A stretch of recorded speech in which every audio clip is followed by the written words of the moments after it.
Okay, so who's Al Williamson? I'm the world's first landlord scientist. I really am. And I'm always sharing what I learn on different stages. And I sit on different panels and I usually answer questions about different ways you can get more money out of your rental properties without raising rents. That's what I'm really like to focus on. I geek out on that type of thing. And this webinar, you're going to discover why landlords aren't making the passive income that they hope for, that we were dreamed of, that we were led to believe, and how you can dominate a piece of the $550 billion hotel industry. Lisa, you want a piece of that? I already got a piece. It's part of my dream. All right. And how you can replace your W-2 income and fire your boss. You can say, sayonara, see you wouldn't want to be you. All right. Yeah. Now, this whole thing's going to be for you if you are interested in a $10,000 reoccurring income stream within 2 years. If you want to do that, then this is your webinar. If you want to, another exit strategy for flips, if you're a flipper and you need to have another option, like, to hold on until the springtime to sell, this is for you. And if you have a vacancy coming up, if you're a landlord right now, this is really for you because you get to make a decision. Okay. Now, this is going to be a waste of time. You're not going to like this if you're only concerned with wealth preservation. If you have a ton of money and you don't want to take any risks, then you're going to skip this one. If you think the internet is a fad, I can't convince you. And if you're looking to get rich quick, this ain't your webinar. Nope. All right. So if you're still with me, I want you guys to stick around to the end. I got this audio series. It's called The Top 10 Ways to Reduce Rental Expenses. And I'm going to tell you when to take a screen capture. And I'm going to do that at the very end, okay? We're all with it? We're going to have some fun. This is fun. So I'm going to ask you that you raise your hand to tell me that you understand things and things like that so I can interact with you guys on the fly. So who is... What about long-term? Oh, okay. What if you're investing in short-term out of state? So okay. That one. Yeah, I'm going to be getting into that. Okay. I am going to be covering that. Okay. Hang with me. Keep them coming, though. So who's Al Williamson? I am a landlord, been more than 21 years. I have 15 units right now. 14 of those are residential and 11 short-term rentals going on right now. Oh, wow. And I've trained over 250 Airbnb landlords. So I know a little bit about that. I'm a big-time community advocate. I believe landlords should be a blessing to their communities. Imagine that. And I'm an ancillary income specialist. I find ways to get more money out of that asset. That's what I do. I've been featured all over the place, but my highlight was affordable real estate. That was the highlight of my career right there. Way back when. So this is my experimental apartment complex that I operate. This is what it looked like in 2002 when it's just filled with drug dealers and prostitutes. This is what it looked like after I cleaned up all the garbage and condoms and everything off the front. And this is what it looks like today. It's a little bit nicer, kind of greened in. That's really nice. I like that. And this is what it looked like before when I could get in, when people weren't carrying weapons and I could take a clean picture. This is after I got all the junk off the ground and did a little bit of cleanup. And this is kind of what it looks like now. It's a little bit greener. It's just a regular looking goose. It's nothing really important looking about the apartment complex, but it's a goose that happens to lay a golden egg. And that's what we're going to be talking about today. How to make your rental properties lay that golden egg. Okay. So it's great now for me. I got this 8-unit complex back here that is 8 units, but it cash flows as if it was 24 units. And that's what we're going to be sharing about. Okay. Wow. But it wasn't always so good. 2008 was hard. It was hard. So I have all my tenants for things like they were losing their jobs. No one could really pay rent. I lost my job. I did too. Wasn't that scary? Yeah, it was scary times all over. Banks were folding, right? We didn't know what was happening. So I was going through I didn't want to lose this complex because I put so much into the community. I was leading neighborhood cleanups every once a month. This is a group of high school students I did. And I was organizing block parties. This is the only time neighbors got together. And this is how we pushed off all the drug dealers on the street, is by having block parties right in the middle of the street. And I was the neighborhood watch captain. I would always talk to police officers right in the middle of the street. And that's how we got it cleaned up. So I was so invested in the community. I did not want to give the keys back to this place, but I had to figure out how you could pay your mortgage without relying on your tenants. That's the crazy thing.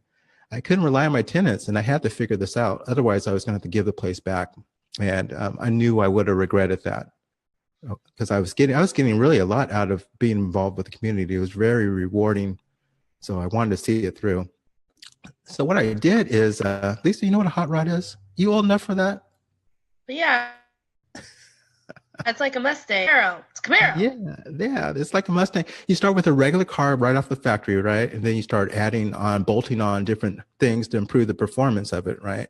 And cut off different things that are weighing it down. So that's what I was doing to my apartment complex. I was completely trying to create a hot rod apartment complex. So I was studying Harvard Business Review. I was studying different business models and seeing what I could add to my apartment complex. And my goal was to come up with enough income without relying on my tenants to pay my mortgage. That was my goal. That's awesome. And we have a couple people who are looking for apartment complexes, maybe in the near future, like Shalone maybe, and some other folks in the group. Right on. That's a good move. Good move. So it took me 7 years, but I accomplished it in 2015. I accomplished the goal I came up with $1,800 of additional income per that month, and I was able to pay my $1,600 mortgage. So it was a big time. I was very proud. I was able to relax. It was very coming up with those ideas was very difficult. But all those ideas I studied, I rolled them into this book called 40 Ways to Increase the Net Income of Your Rental Property. It's on Amazon. It's like $15. But it's a great place if you're going to get if you have a rental. This is a good book to get to help you brainstorm. It's 7 years of work for $15. All right. But anyway, what I figured out was by doing short-term rentals, it was the reason why I was able to generate so much money, because that really sets the stage for all these other upsells. Follow what I'm saying, Lisa? It sets the stage for housekeeping and laundry concierge services and all kinds of stuff, bike rentals and all kinds of things. Oh. So because of that, I realized that working as a conventional landlord was the least profitable thing you can do, and it really messes you up if you want to make some extra money. Definitely buying this book. 40?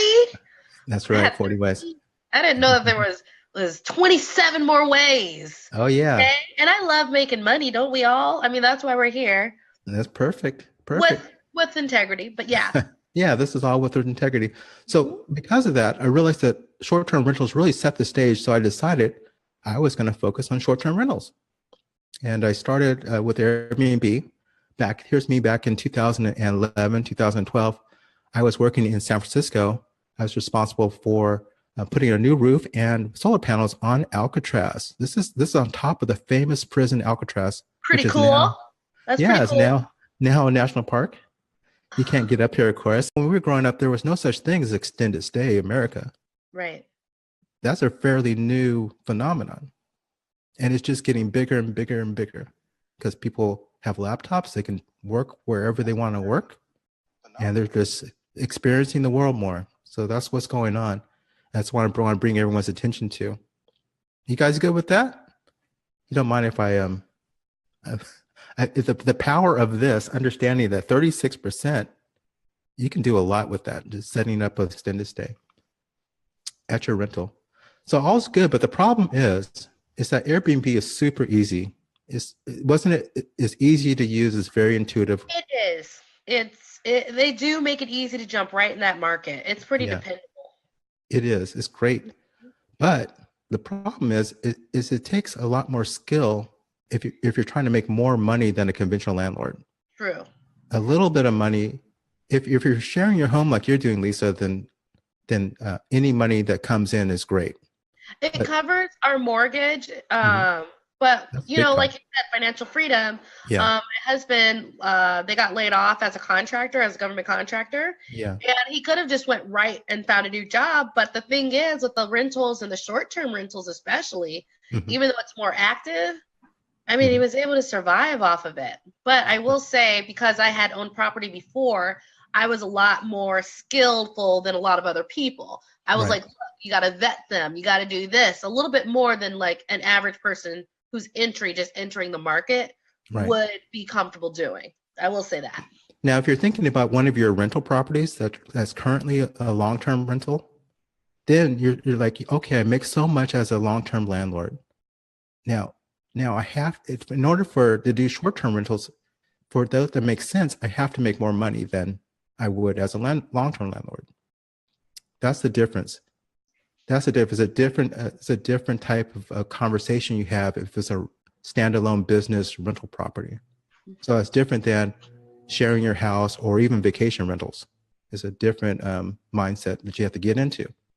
Okay, it's really a horse race where you have to be racing against a baseline, and most short landlords who I'm talking about doing rental properties are not thinking about their baseline. They're just running as fast as they can, but they're losing track of the market, and they can't make that decision. The skill comes is trying to beat a traditional landlord by 4 or 5 horse lengths. That's the goal. That margin is really what you need to focus on, not just making money. It's the margin between conventional landlord and where you're trying to be as a provider. Okay. Sure.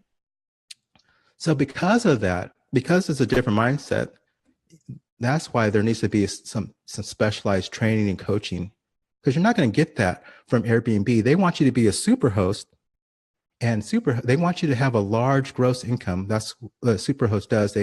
They have to house so many people in a certain period of time. 3 months per quarter for 3 months at least, I think. Yeah. I know you have to get at least 10 5-star reviews. Right. And so 80% of your reviews have to be 5-star. We get it, and then it gets away. We get sad, then we get it again. So it's not guaranteed. It's work good. Don't get me wrong, but it's something to work for. Yeah. Right. Now they keep you focused on that keeps you focused on kind of your gross income, trying to make sure, because they get paid off the gross income, obviously. They get that 3% off the gross. But as an investor, you're only concerned about your net income. You want to maximize your net income, and you got to focus on that.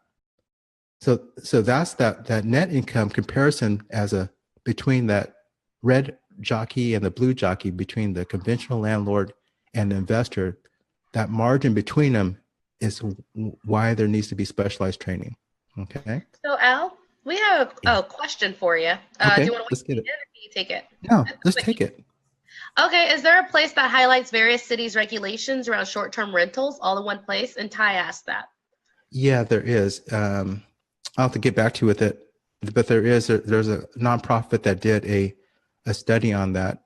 I want to say it's not WalkScore, but it is. I'll have to get back to you, Ty, on that. Okay, but they put it all on the map, and they gave as many cities as they did a grade A through F.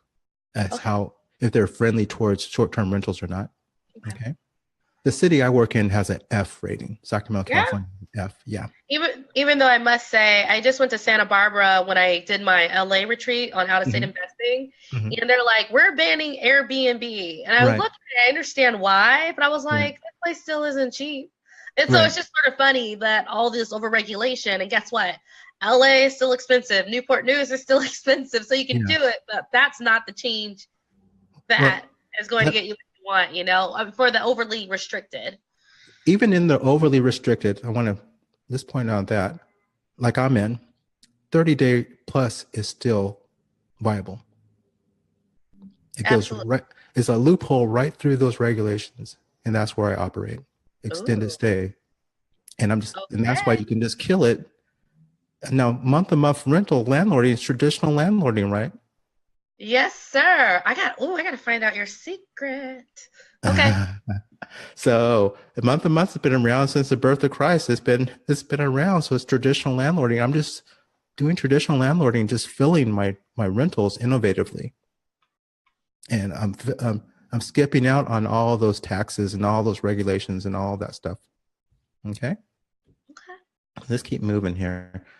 So remember that. So the definition of profitable. Well, the thing is, if you're a short-term rental provider and you end up having the same net income as someone who was doing traditional rentals, then I don't consider you profitable as a short-term rental provider, because you're doing more work and you're making the same money. Then you're not profitable. Right. Okay. So my definition of profitable is coming in way ahead of a conventional landlord. Okay. And here's 2 secrets just to do that. I want to make sure I'm doing that for you. Now, this is super important. So I want to ask everyone to, you know, don't look at your phones, take a deep breath, come back with me. Come back. How's everyone doing? I want to get into these because these 2 principles can help you free you from your job. So they're really important. That's why, how's everyone doing? Am I going too fast? Am I good? You have any comments?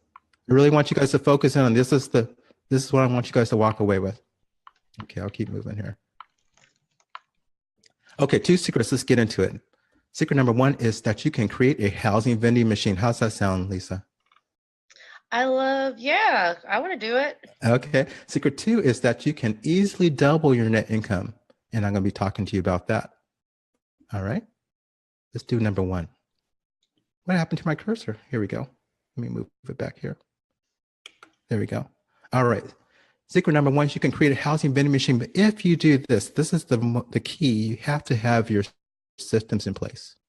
You got to have them in your place because vending machines, just talk about gumball machine. You can see the product, right, that you're selling. The actual buyer looks at the product themselves. And the actual buyer puts the money in, okay? And the actual buyer of it dispenses the product, okay? The owner of the machine doesn't do anything. They're not stressed. They're not worried about anything, okay? The owner gets involved when it's time to restock and turnover. Doesn't do anything. They're not. Okay? So let's apply that to short-term rentals. You can obviously display your product on multiple websites, Airbnb, VRBO, HomeAway, maybe 40 different sites. But you got to have good pictures, right? Obviously. And if the buyer or the person who wants to stay there, they enter the payment themselves. You're not involved with that. You're nice and relaxed, okay? And you should have all your systems in place, answers to all your questions, all that stuff should be so as passive as possible. That's the goal, the vending machine mindset. Now, dispensing is where people get tripped up. There's a lot of ways that people have key boxes, so people let themselves in. They have Wi-Fi locks and everything. But that's usually where they think dispensing of the housing ends. But that's just the very beginning of a process. Dispensing goes all the way through to that guest checks out. There's a lot of processes need to be in place so that person's not calling you. Every time they call you and ask you a question, I consider that a mini failure on your part for not anticipating what they needed and not having your systems in place. Right. And there's a cost to that, to your management time. There's a cost to it with you being frazzled and worried about if people are going to be able to find everything okay and leave you a good review. So because of that, that's just where people mess up the most. Now, restocking, of course, that's when you want to pay attention to, but you want to have great systems and a great team in place. Lisa, did you know most short-term rental providers, landlords, they burn out in 2 years, they stop. They're just too worn out from cleaning their own place and stuff. Yeah, that's true. That's sort of when I bowed out. My husband still continues because he's like, it's good money. That's why you got it. Like, nah. Yeah. So I got a solution to you for that too. Good. I also got pregnant, and so after I had the baby, I was like, oh no. You deserve some time off for that cute kid. I want my basement. All right. This is Jay. He's my most famous client tenant. He's got about 21 of these housing vending machines. And he's in India right now. He just travels all the time. He's got his team in place. Jay says he would have made an extra 100,000 and retired 2 years earlier. He's only 34. If he would listen to me, because I was telling him, you got to go for longer term stays. That's everything. Longer term stays, you're not burning yourself out, and your net income. I just saw the light. Yeah. The net income is about the same without the frazzleness, without the hassle, without all that worry. Okay. You got to focus on your net income. Okay. Secret number 2. You ready for that? Everyone ready for secret number 2? I am. Okay. Secret number 2 is you can easily double your net if you're focused on it. You got to take your eyes off of the gross income. Because If there's a sophisticated manager who's managing your rental property, your short-term rental, they want to have a big old gross so they can take 20 to 30% of it. That's what they do. And Airbnb, of course, they want you to have a huge gross so that you can take 3% of it. But that's not helping you as an investor. Your goal is to maximize your net income and stay laser focused on that and not be distracted by the gross or people bragging about their gross income. Because they may have a maid service coming in every other day for a turnover and just wearing themselves, they're still frazzled every time there's a new guest. It's still a little nerve-wracking. Right. Look at Esther here. When I met her, she was going through a painful eviction of her condo in Oklahoma, and they were dragging her through it. She was nearly in tears when she was telling me about it, and she had to decide if she was going to stay in the landlord game or switch her condo into an extended stay market. And she did. I gave her some coaching. She went through my program and everything. And now she is making 3 years worth of income, net income per year now. What I'm saying is that's equivalent to 3 rentals with her same property. Okay. This is Adam. I'm like, you know what I'm saying? So here's Adam. He was a house flipper, and what he'd do, he would do short-term rentals a little bit while he's waiting to sell his properties. Okay, and then he went through my coaching program, and I coached him up a little bit, and he started to realize, hey, I'm making so much money doing these extended stays. I'm going to flip all my properties over to short-term rentals and move away from this flipping game, go for some reoccurring income. So his properties are making 4 years worth of net income per year with the same property. Hal, I don't know about the rest of the people, but I'm like, show me the secret. Because right now we're basically making what if someone rented it out, like 900 to 1,000 if someone rented it out downstairs. That's good. But the thing is, I'm just like, oh my gosh, so you mean there's a way to like triple that? Because we thought that was good because we're like, okay, so the weekends are booked, but we still get it Monday through Thursday. We can use our basement. But if we can make 2 to 3 times that easily, now, Lisa, you're a home sharer. Because I do Airbnb right now. It's my dream. I'm sitting there on the edge of my seat. It's like, how do But you're sharing your home. See, you're sharing your home. You're not. This is what I'm talking about. As if it's one of your other properties that you're not living in. Okay. It's a different conversation when you're sharing your home. Okay. Fair enough. Yeah. Sad. I let those. You're doing great. You're doing great. But I'm talking about you have some potential for your other properties. Okay. Interesting. Here's Chad. Chad is a house flipper. He's also a full-time pastor, but he's not a well-paid pastor. He knew that if he was just doing rentals, eventually when it's time to replace a roof or a water heater or a sewer line gets clogged up, all his profits are going to get wiped out, and he's really not have any money to spend. So I got with him, started coaching him, and we had him to start with short-term, nightly stays, and then we positioned him to monthly. And now he's renting directly to the baseball team, professional baseball team in Oklahoma. And those guys are business travelers, and they stay for a extended period of time. They need a full furnished place. So that's how he's making 5 years worth of income per year. 5 years. I mean, that's just one property taxes. I like it. One property taxes and one roof, but that's like 5 rentals. So no down payments either, just one down payment. Okay, so those principles I'm sharing with you is what allowed me to replace my engineering job. Okay, and if you really take it to heart, it can help you guys too. So you want to have a housing vending machine mindset. Okay, you got to do the work to build that pipeline instead of carrying buckets of water. Get your systems in place. And secret number 2 is, of course, you can easily double your net, but you got to look, you get what you measure, right, Lisa? That's true. If when you stare at something and you measure something, it usually tends to grow because you're focusing on it. That is right. True. So if you're focusing on your net income, forget about the superhost status. That's a shiny object. Forget about that. You want to be good, but you want to make decisions based on your net income. Oh my gosh, you're giving me life. I just put a tenant in my Columbus property, but I was like, oh, that would be perfect. So okay, I gotta get these secrets. Oh, I really good. do because not every one of my rental properties is in a neighborhood that I necessarily do Airbnb, but some are, right? Okay. Because Right. neighborhoods change in this price range. So I'm Right. like, oh Yeah. man, Yeah. More really?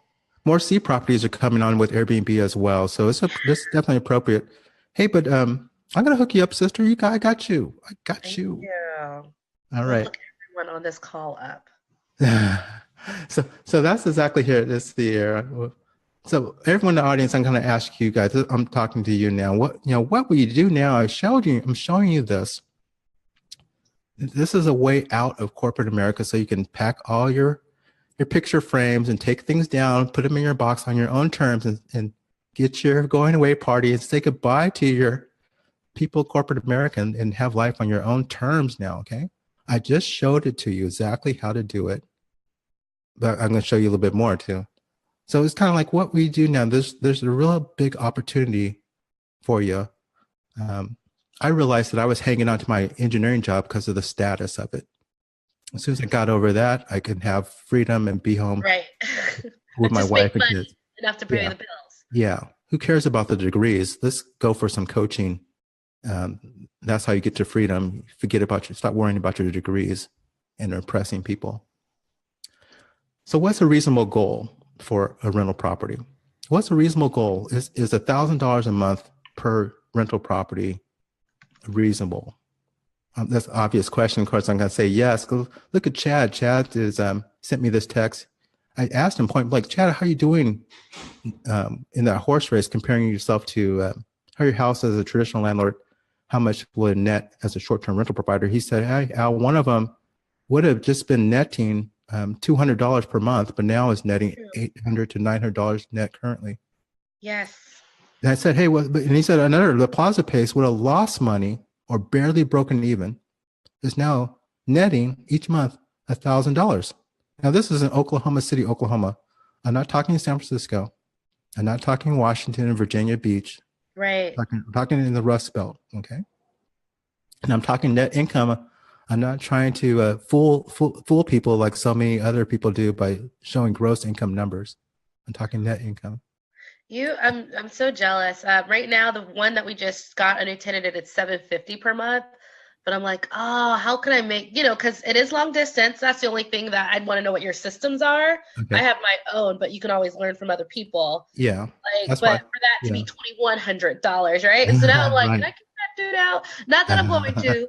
We got a year commitment, and I'll take that. But Yeah. it's like You, you can start planning. That's I go around and I travel around and check out other people's best practices. That's how I collect them, as well as get my own. of course, yeah, you So grow like yeah. that. So I let other people coach me, and I Me too. collect them, and it's Yep. all about getting coaching, right? Mhm. But I can keep going on because I'm close. I'm closing in on 300 coaching people now. I've been helping people with Airbnb since 2016, and I've been involved in the community since 2012. So I've been around for a while. But let me ask everyone: Are you tired of the limitations? Because a lot of people think, oh, I need the down payment to get involved in a rental market, you know, Mhm. or Airbnb has this or that is too much of a hassle. If you're tired of Valid. those limitations, we can just let them go, okay? And think about what your assumptions are, and think about the short-term rentals. And if you look at them as they are just assumptions and maybe not the whole truth of the matter, then I think we can be successful. But if you're stuck on your assumptions, I don't think you're not gonna have much use, because the whole industry is changing and morphing every month. Okay, so there's a whole ways of doing business practices. Let's talk about those. But first, let me ask: are you ready to give short-term rentals a try? And let's take some questions if you are. This Everybody, let's can you, open can you it read up. can you read them to me, Lisa, and I'll answer them if there's any Yeah, questions. yeah. So, panelists, what questions do you have? I want to know these systems. What systems do I need to put in place? But what are these other questions? That's the good stuff. Other questions, everybody? Clarice, absolutely. Yes, ma'am. What else we got? Do you have any I can questions keep for the going people? if they want. Elena Sabrana was like, oh, amen to what he said. I hope this is available a while later on so we can probably notes. Roberta, you can. I will repost in the Sub 30K Mastermind group the entire thing. Elena, this is awesome stuff to learn. Lisa, Elena, I'm literally looking like, you mean I could have turned that Columbus part, because that Columbus property was a purchase I purchased for myself. So you don't make as much money on a rental you purchase for yourself as one that you strategically got as a rental. I'm kicking myself in the butt. Okay. Elena's like, longer So, term, do you mean 30 plus days or 6 months or a year? That was Elena Sabrana's questions. yeah. Well, I'm So waiting. I find that it's a Goldilocks thing. If you're doing weekend stays, that's too short. If you're doing 1 year stays, that's too long because people can go buy their furnishings and stuff. It's a Goldilocks in between there somewhere. And again, you make your decision based off your net income with a traditional landlord as your baseline. Make sure you're horse racing. Okay, so you need to do that. I do 3 to 6 months. 3 months is my minimum stay. What? Now, again, like I was pointing out before, 36% of the travel is for 1 to 6 months. There's plenty of business travelers out there on their laptops, and there's things you guys see what's going on in your market. But we can talk about that later. That's what I do every day with my students. I help them get into that. That's awesome. All right, let's keep going. I have another question. Can you see him? Okay, go ahead. The question, Lisa Dubois thinks that. I just got too many things going on. Do you also have processes, systems for outfitting the homes you rent, like furniture and dishes? Like, is there a certain way? I think she's asking, is there a certain process and system for every home that you just go in and outfit it? Yeah, there's a system I have a system for everything. Yeah. It's people typically ask how much it costs. And it's kind of like, it depends on how many rooms, of course, and things like that. But you can pretty much expect there's going to be more than $3,000. And so there's a number of ways to come up with that money, partnering with people and creating self-directed IRA opportunities for people. There's a number of ways of getting it. Money should not be a limitation. The education is the limitation. Right. The more when you know how to do it, you're not stuck with money. That question is completely a moot point. Especially if there's a source that you trust to tell you, like, come on, you trust it. Another question was from Lisa: are your clients primarily corporate clients? Is that a strategy? She's leaving room for other strategies. Well, is that one of them? That is a strategy. You kind of, I want to say the opportunity is as large as the sun. The more I name off, people kind of pigeonhole into, oh, I need to do just that.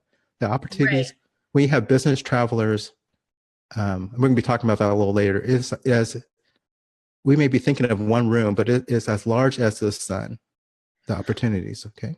Rosalind Joseph asks, how do you select a property that makes a good short-term rental versus long-term?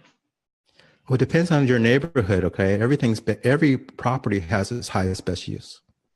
So if you own a property, we would have one conversation. If you're trying to get one, I'm going to be talking about that a little bit later. I'm going to share that a little bit later about some opportunities you have if you're just starting fresh and you're trying to figure out what's the best thing to do.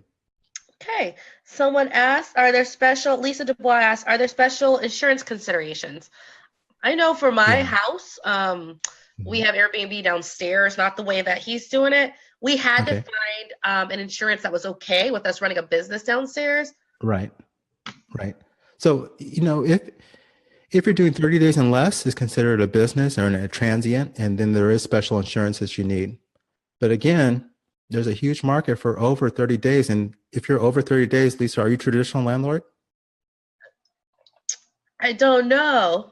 I think so, because it's over 30 days. Yeah, if you're over 30 days, you fall into a tenant status and you are doing business as usual. So, other questions we have are, Clarice is asking, how do you go about selecting locations to purchase it? Okay.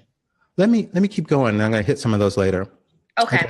I got a few more slides I want to get through to everybody, and then I will stay on as long as you'll have me, Lisa. Okay. So I have a coaching and training program. I have this coaching because I'm all up in your business and I'm helping people all the time. I really want to see people be successful. I'll share that later. In a training program. And if you guys would like, we can talk about my coaching training program, or work and answer more questions, whichever one you guys want to go. If you, because I'm good either way.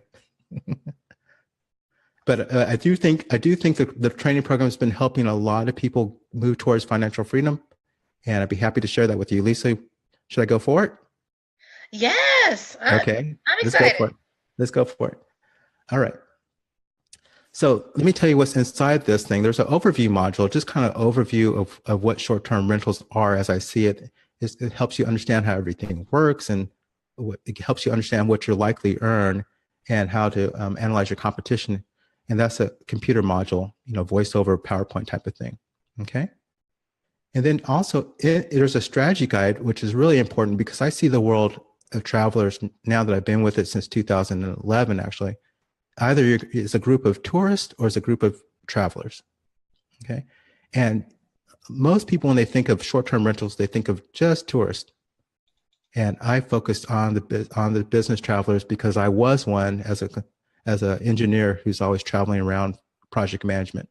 Mm-hmm. So I would stay extended. So I know what they want, and the tourists pay for things out of their own pocket.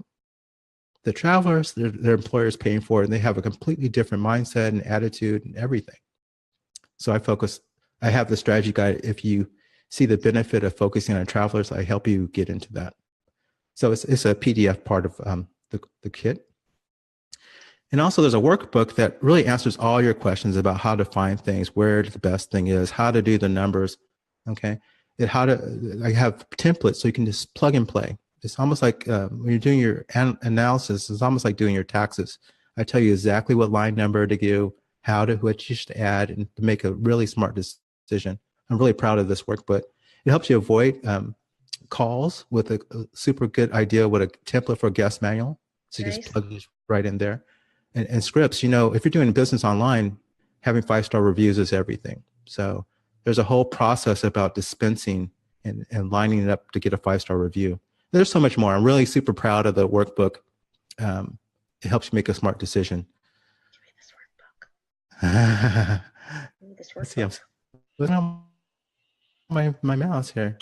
Okay, there's also a video startup guide. So I show you one of my units when I first started off. And then I show it to you again a year and a half later and show you all the changes, okay? So I show you how, of course, people can check themselves in, how to make your guests feel safe. This is all the psychological part of being a guest. Yes, that's brilliant. Okay, there's a lot of psychological. That's why I go and stay in different places. So I understand, because I know what's in my head, and I make sure the best practices are there. Well, no, that's so beautiful. Like a video showing them, that's just one piece of a lot that you show, but that as someone who does it, that's brilliant. Yeah, you got to see it. You don't need to even be there. Don't need to be there at all. That's a brilliant strategy. No, then that's part of that's one of the guest manual. So this one is, Lisa, this shows someone who's being coached about how they should set up their unit. Mm-hmm. Okay. And what level of well, right here, I talk about how you should spend your money. Right. Focus on utility first, and then go for the artwork. That's true. Very true. And you can do that over time as you get better reviews. There's a whole, instead of a goal, you want to break even as fast as you can. Okay. Okay. So you stay focused as an investor. So even decorating your Airbnb rental is different than decorating your home, right, Lisa? It's very much different. Return on investment needs to always be considered, right? You can't just buy something cool if it's not for that property. Right. But for your home, yeah, you can buy cool stuff. So it's a different decision making altogether. I give you unlimited email support because people need this. I talk to people all day long because a guy called me, or he emailed me, said that his guest, the dog ate the rat poisoning, and they were taken to the hospital to get stomach pumped. He needs someone to talk to about crazy things that happen. So that's what I do. And I help you avoid frustration with any tech issues, and I give you fast guidance when you need it. So Airbnb will tell you to go talk on the forums, because Airbnb really focuses on their guest, because that's where the money's come from. And you may not get the same level of technical and help that you need. That's what I provide. I have monthly group calls And this is just so exciting. People are so pumped up to hear about other people's success and brainstorm with people. To help, I give you a rundown on the current news, and you can get the group's input on your ideas and hear about how they're doing things, and also find ways to collaborate with people that might be in your area. And I record those, so you'll never miss a thing. This is all part of it. There's 20 lessons I go through to help you act like a seasoned host, so you know when to reject people. What there's different fair housing laws, which ones apply and which ones don't. And here you go, how to transition from being a nightly provider to someone who provides month-long stays is a completely different mindset, doing that shift. Okay.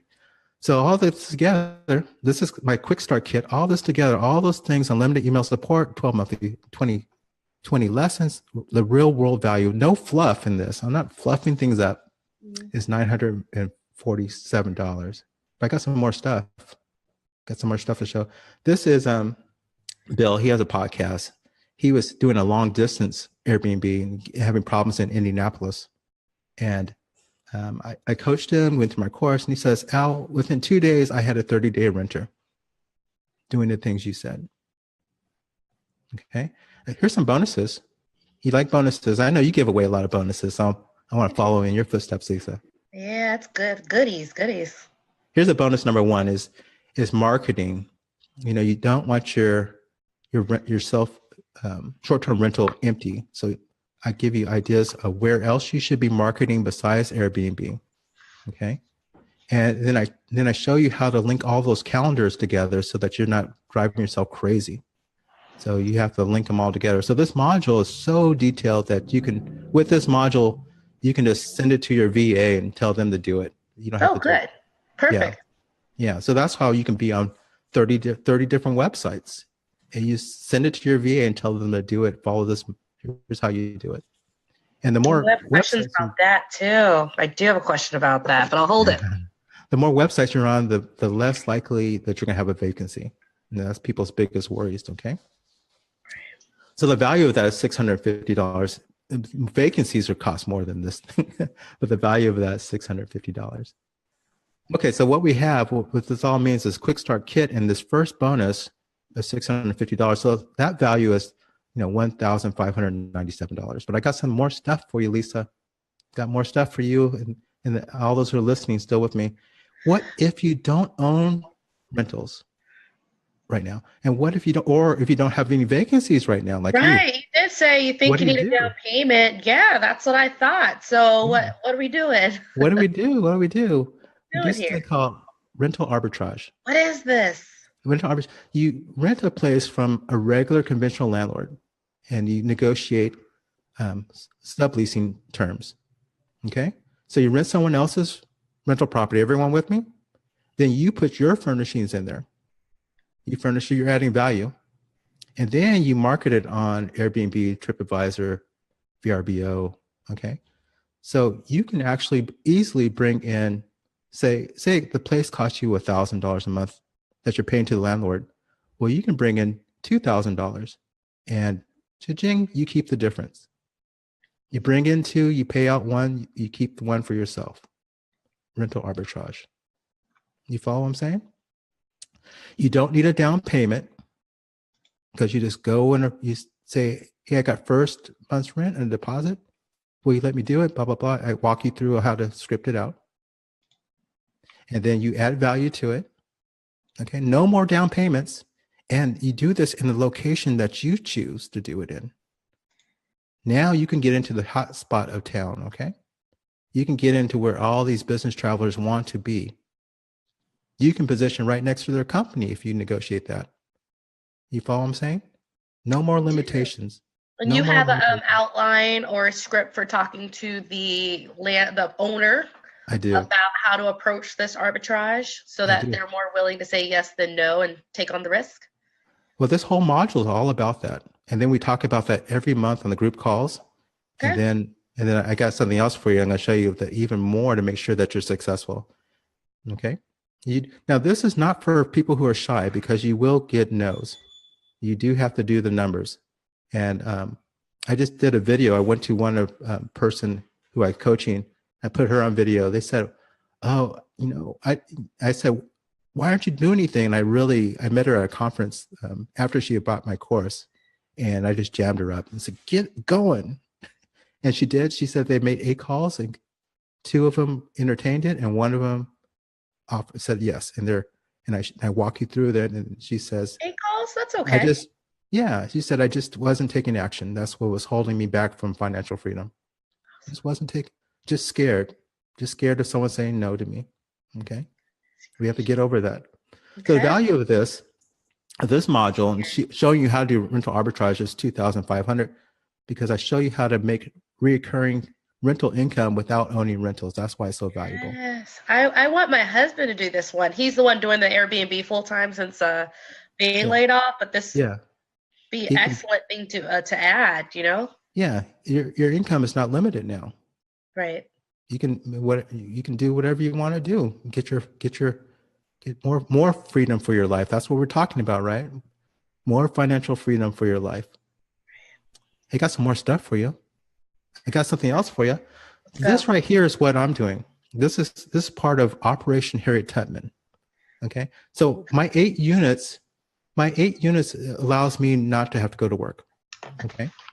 But I wanted to show people how they could start with a very small investment, $5,000, and how they could do rental arbitrage and grow it all the way up to, in 2 years, by reinvesting into more arbitrages. So you put money in once, and then you let the cash flow build up, and then you get more arbitrages. Okay. So this is what I'm actually living through and doing and documenting and showing my students. In 2 years, in 23, 24 months, I'll be able to take a $10,000 monthly distribution. I don't take any money out before that, but I decided that $10,000 is what I'll start taking distribution. Okay. 2 years. So it's just savings right now, accumulating. Right. Accumulates. And when I get enough, I go and I get another, whatever apartment, studio, whatever I need. And then I let those things build up that bank account, and I go do it again. Okay. So it's really an organic type of thing. So let me summarize it again. We got this quick startup kit, which is all you really need. Okay. But then I throw these bonuses on how to market. So make sure that you avoid vacancies. You don't have to be worried about that anymore. Rental arbitrage so that you can keep going. You don't have to kick yourself, Lisa. I love that. Yeah, I love that. You can keep moving. You're not limited anymore. So the total value of that is $4,097. That's real value. That's not fluffed up stuff. Okay. It's funny. You say fluff, and I'm like, the engineer in you and in me doesn't let us do fluff. No. There's like something that like chops it in half. Yeah. So, hey, thank goodness for engineers. We can be sort of hard to work with because we can be and buy the book and no, that's not what we do. It wasn't in the dialogue. But yeah, it's good if you really just want information and not a whole bunch of blah, blah, blah. Like, no, of course I'm going to tell you exactly how to do it. Sometimes we give too much detail and people's eyes glaze over. So hey, speaking of eyes glazing over and giving you help, that's exactly what this next bonus is about. Is what if you get stuck? What if I take this risk and I get into this stuff and then what if I get stuck? Well, I'm going to give you another bonus, private one-on-one. So first of all, we talked about group calls. Now I'm giving you up to 4 hours of one-on-one time. Now remember, this is how I'm feeding my family. This is how I escape from corporate America. And then I'm doing this rental arbitrage project. So I'm living through it. I'm ahead of people. I know what I'm saying. So this should be, I've coached over 200, should be getting close to 300 landlords on how to do this. I haven't heard a new question in maybe a year now. Right. Besides that dog that ate the rat poisoning, I haven't heard anything new. Everything's been, so I would be considered an Airbnb internet marketing specialist. SEO within Airbnb is important and all those types of things. So the value of all that, so I can help you rank high in the listing and all those things, is a real world value of $2,900. So if I can summarize all this, let me put it all together. Quick start kit, which is all you need. And then marketing calendar to help you avoid the vacancies. So you're not stressed out about not being able to fill your place. Rental arbitrage, which will allow you to get that going away party at work because it can completely free you. Okay. And private consultations of someone who's actually doing it. I'm not a guru who's just selling courses. I am You're there to doing support this them in stuff. person and talk about their unique situation Yeah, I and do how they're going to this. make money and adapt, right? And it's Yeah, different for right. everyone. I always think you need the personalization for anything. You do. You I do. don't think I've ever sold one course, maybe my monthly membership, but all the courses I've ever sold, there's always like 3 weeks in, we're going to talk on the phone, right? Yeah, And you half got the to talk people on the on this phone. phone I've talked to through that. Yeah, you got to. Just a You got little to. extra, the course is, basic. Mm-hmm. What about you? But yeah, make sure this happening and make sure you get results. Right. That's the real thing. There. So the real world value of this is $6,997. But you ready?